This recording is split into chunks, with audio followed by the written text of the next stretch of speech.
শাশুড়ি মা বললেন, ভালোবাসার অত্যাচার যে তোমার কাছে এতটা অসহ্য হয়ে উঠবে বুঝতে পারিনি বৌমা। কথাগুলো শুনে আমার খুব খারাপ লাগলো। মনে হলো এত বাড়াবাড়ি না করলেও হতো। বাড়িতে অন্য অনেক ঘর আছে, সেখানে গিয়ে একটু রেস্ট নিয়ে নিতে পারতাম। আবার পরক্ষণে অন্য মনটা বলল, না, কম্প্রোমাইজ করতে করতে অনেক বাড়াবাড়ি হয়ে যাবে।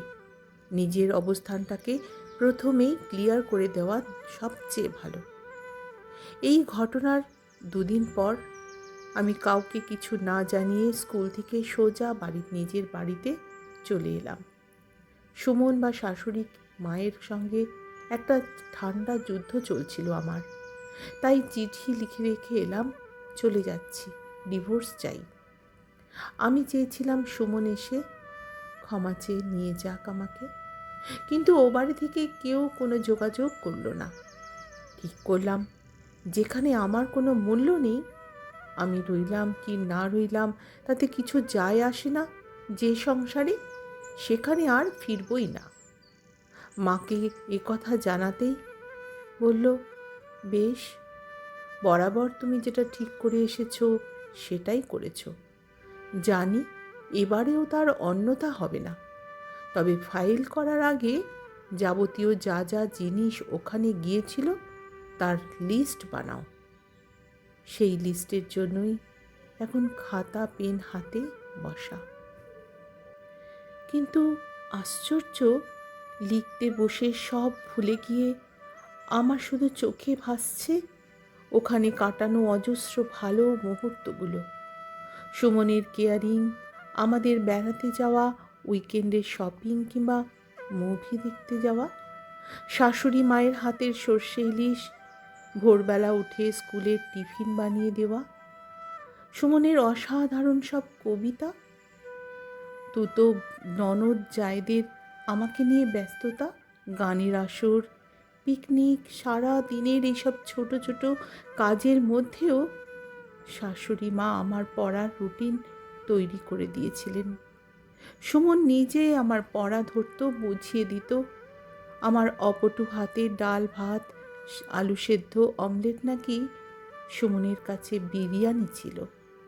এই মুহূর্তগুলো ও বাড়িতে থাকতে একবারও মনে আসেনি। আজ হুড়মুড় করে তারা যেন সব চোখের সামনে এসে ভিড় জমালো। বুঝতে পারলাম খুব মিস করছি বাড়িটাকে। এসব মনে করতে করতে খাতাটা ফাঁকাই রয়ে গেল।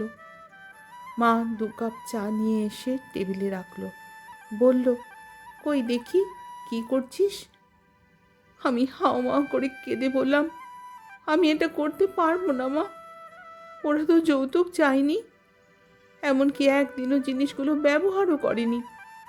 এগুলো তো যৌতুক নয়, দান হিসেবে দিয়েছিলে। কাউকে দান করলে সে কি ফেরত নিতে হয়? আর জিনিস কটা ফেরত আনলে কি মানুষগুলো মুছে যাবে মা? জিনিস ছাড়াও তো আরো অনেক কিছু পড়ে থাকে। মা বলল, কাঁদিস না, বিনি সুতোর বাঁধা সম্পর্কের যে কি অদৃষ্ট টান, বুঝতে পেরেছিস? এই অদৃশ্য টানটা তোকে বুঝতে হবে। যা কিছু আছে সেসব তোর বাবার। তোর কি আছে তাকে তোকেই বুঝে নিতে হবে, শিখতে হবে। তোর তো একটা নিজস্ব আইডেন্টিটি আছে, একটা হুল্লোড়ে শ্বশুরবাড়ি আছে, ভালো একজন স্বামী আছে, আর সাপোর্টিভ শাশুড়ি আছে। বাড়িতে তোর সম্মান আছে, মায়ের মতো একজন বিকল্প আছে। তোর এগুলোই সম্পত্তি। মানুষগুলোর ভালোবাসাই তোর সম্পদ। আমি বললাম, আমাকে দিয়ে আসবে, চলো, বাড়ি যাব এক্ষুনি। মা আর আমি শ্বশুরবাড়ির উদ্দেশ্যেই রওনা হলাম। বেল বাজাতেই সুমন দরজা খুলে দাঁড়ালো, কিন্তু আমাদের দেখে গেট জুড়ে আটকে রইল। বলল, এ বাড়িতে তো তোমার জায়গা হবে না। তুমি না বলে চলে গিয়েছিলে, গাঁট ছড়াটা ছিঁড়ে ফেলার সিদ্ধান্তও নিয়েছিলে। আমার এত ভালোবাসা, এত কাছে টানা শূন্য হয়ে গেল তোমার কাছে? শুধুমাত্র একটু মন কষাকষি আর সংসারের সময় দেওয়ার জন্য? না, এখানে তোমার কোনো জায়গা নেই। মাথা ঘুরে উঠল আমার। চোখে অন্ধকার দেখে চৌকাঠে ধপ করে বসে পড়লাম। এমন সময় ঘর থেকে শাশুড়ি মা বেরিয়ে এসে আমাকে হাতে ধরে তুলে দাঁড় করালেন। আমি কোনো কিছু না ভেবেই ওনার হাত দুটো চেপে ধরলাম। কথা বলার অবস্থায় ছিলাম না। চোখ থেকে অঝরে জল পড়ছে তখন। উনিও আমার হাতটা শক্ত করে ধরে কি একটা যেন হাতের মধ্যে দিলেন। হাতটা ছড়িয়ে দেখি একটা চাবির থোক। হেসে বললেন, এ বাড়িতে জায়গা হবে না, কারণ তোমার স্কুলের কাছে একটা ফ্ল্যাট নেওয়া হয়েছে। সত্যি এতটা রাস্তা ডেলি যাতায়াত করা অসম্ভব। সুমন আর তুমি সারা সপ্তাহ ওখানে থাকবে। উইকেন্ডে ছুটি ছাটায় বাড়িটা এসে তাহলেই আমার ভালো লাগবে। আর বেয়াই মশাইয়ের দেওয়া সব জিনিসগুলো দিয়ে ফ্ল্যাট সাজিয়ে দিয়ে এসেছি। আমার মুখ থেকে কথা সরছিল না, কিন্তু মা অদ্ভুতভাবে ভীষণ শান্ত, কোনো প্রতিক্রিয়া নেই। শাশুড়ি মা আমাদের দুজনকে ঘরে ঢুকিয়ে নিলেন। সুমন এসে মাকে প্রণাম করে সবার অলক্ষ্যে আমার দিকে তাকিয়ে চোখ মটকাল। সুমন বলল, কি মামনি, কথা মিলল তো? বলেছিলাম না আপনার মেয়ে হলো সোনার মেয়ে, আর সোনায় খাঁট থাকবে না তা কি হয়? তাকে পুড়িয়ে খাঁটি সোনা করে নিতে হয়। মা আঁচলে চোখ মুছে বলল, সত্যি বলতে কি আমার মেয়ের এত জেদ, এত রাগ?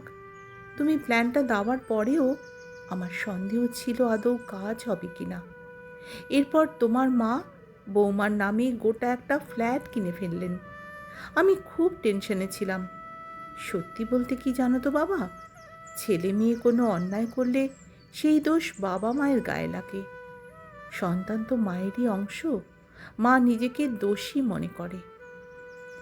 সুমন হেসে বলল, আসলে কি বলুন তো, আমরা চাওয়া পাওয়া, অতি স্বাচ্ছন্দ্য, সম্পদ সম্পত্তি, নিজের স্বার্থ, সুখ সুবিধা এইসব নিয়ে এত ঘেঁটে থাকি যে ছোট ছোট অনুভূতি, সম্পর্কের চোরা টানগুলো ফিল করতে ভুলেই যাই।